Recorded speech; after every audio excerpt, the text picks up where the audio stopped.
bring to our next point, momentum.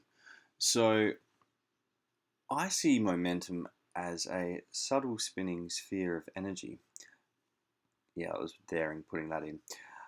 Basically, you could think of it as a spinning sphere of energy that is tangible, invisible, but it's there.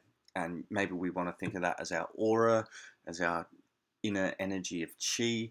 And basically, I've identified several factors that influence our momentum. So we've got productivity and achievement, certainty, energy, drive, vitality, and confidence. So whenever we feel like we've achieved something, our momentum goes up. Whenever we're certain of what we're doing, our momentum goes up. Whenever we have more energy, we have more momentum. Whenever we have more drive, we have more momentum, and so on. But also, it goes the other way. When our momentum is high, we're going to have higher scores in each of these areas. And obviously, vice versa, if we feel less confident, less vitality, our momentum is going to be lower. And likewise, when our momentum is lower, so is that. So I've got a bit of a graph here where you can see as momentum goes up, so do these things. And primarily, we could say that high momentum is an action taking state and low momentum is an inactive, passive state. Personally, I've come up with this concept because I could feel at times I wasn't taking as much action as I desired to do, yet there had to be reasons behind this. And so I developed this concept as a way of being able to work with something to get my motivation and my drive up. So basically, we've got several states of momentum, and you could really think of it in literal like revolutions per minute (RPM). But for sake of ease, let's just keep it to three rough areas of slow, fast, and balanced. So on the slow side, we'd have low energy and we're unable to turn our thoughts into action, trending towards overthinking, underacting, and procrastination. And basically, we can think of this as our momentum is spinning so slowly that our actual thoughts escape out before they're able to be put into action by the body. And on the other hand, we've got fast momentum where it's spinning so quickly that as the second we have a thought, we're like, yep, I'm doing it, put it into action. And so that's more action with less consideration. And probably the most balanced way would be to have thoughtful action where it's spinning at the right Goldilocks effect, if you would, where thoughts get adequate time and then are put into action at the right moment. Now, each of these states have their own place.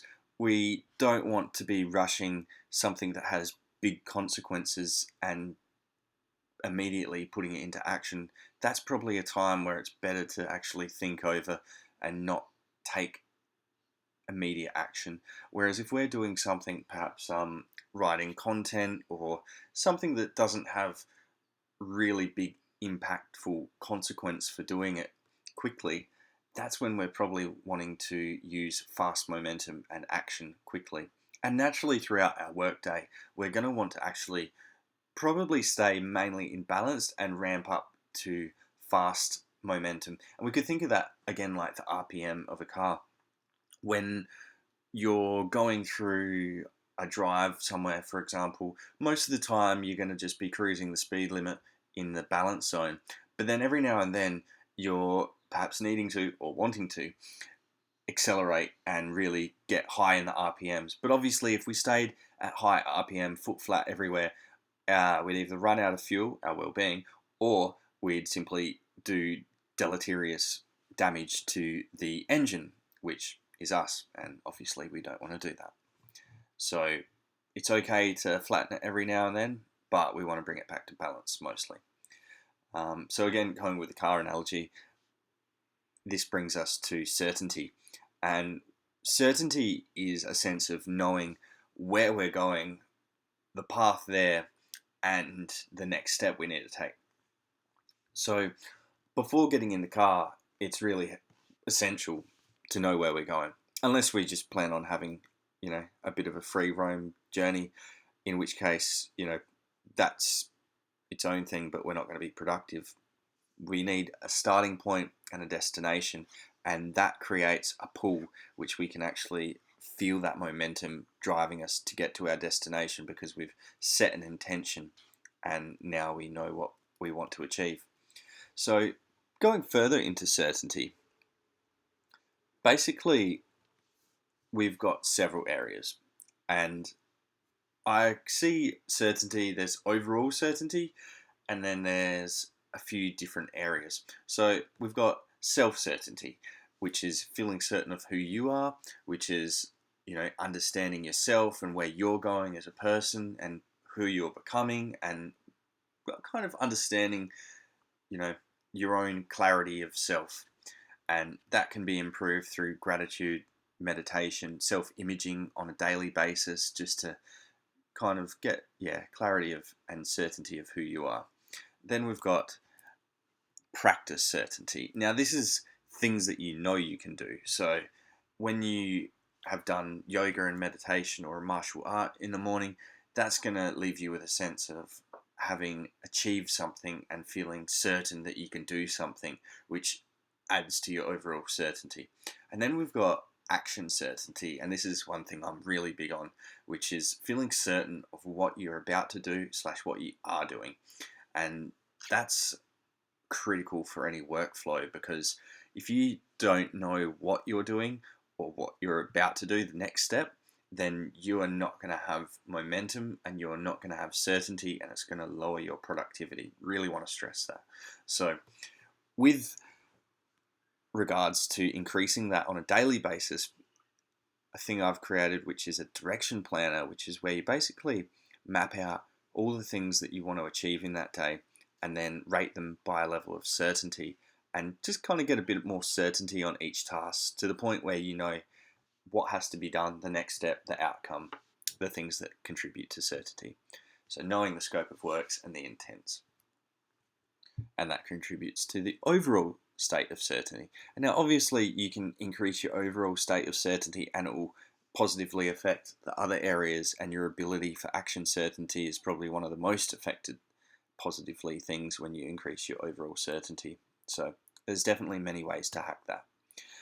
So again, certainty definitely has a scale from none to complete, but we want to focus on low to high certainty. So that should actually be low, but let's roll with it.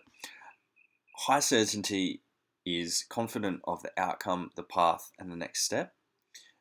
High certainty increases momentum, and that's why morning rituals are beneficial, because when you do a routine, a habit, mainly a routine, something more conscious, that will increase your certainty.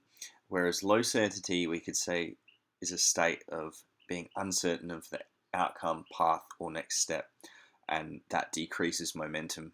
And that's why when we go to do, say, a task in our day, and we've got an hour blocked off to write content and share to social media, but then as we go to do it, we realize there's a technical aspect. Perhaps something's not linked, so we can't share it, or we've lost our password, whatever it is. An unplanned activity like that, we weren't A, intentional about doing it, and B, it's uncertain, and that drains our energy.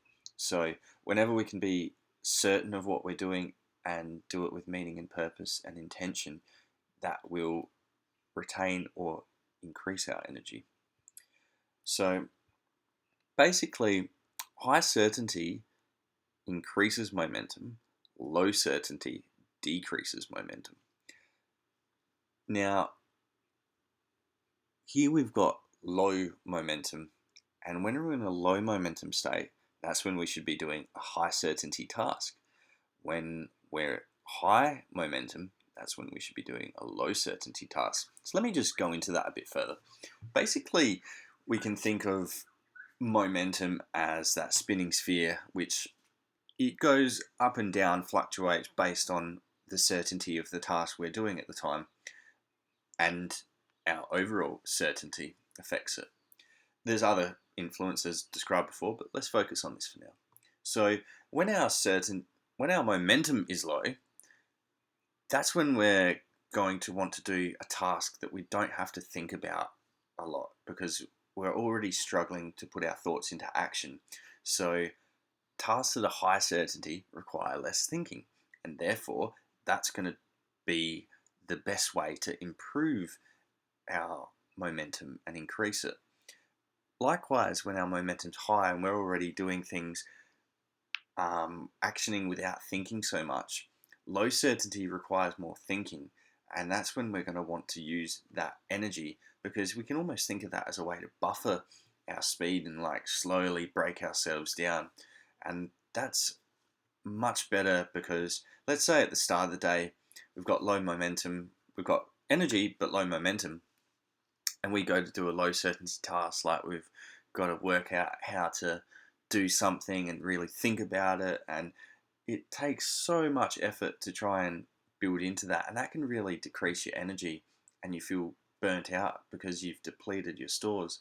Whereas when you actually do high certainty tasks at the start of the day and build your momentum and do a low certainty task later, then you're going to kind of just have this sense and drive to get through it and just work it out. And I've found that to be quite beneficial.